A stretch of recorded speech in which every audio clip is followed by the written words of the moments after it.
आज आपण या ठिकाणी फोडलेला आणि या कार्यक्रमासाठी उपस्थित असलेले राज्य सहकार परिषदेचे अध्यक्ष, या भागाचे या जिल्ह्यातले एक प्रभावी नेतृत्व, प्रभावी नेते आणि ज्यांचं गेल्या 10 दिवसापासून महाराष्ट्रापासून दिल्लीपासून पाक अमेरिकेपर्यंत नाव झाले।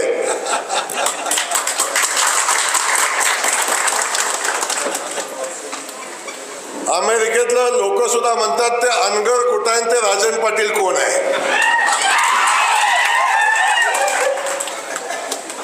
किती शिव्या पाटील जो शिव्या खातो तेच मोठा होतो। त्यामुळे आदरणीय राजन पाटील मालक या ठिकाणी उपस्थित आहेत आणि भारतीय जनता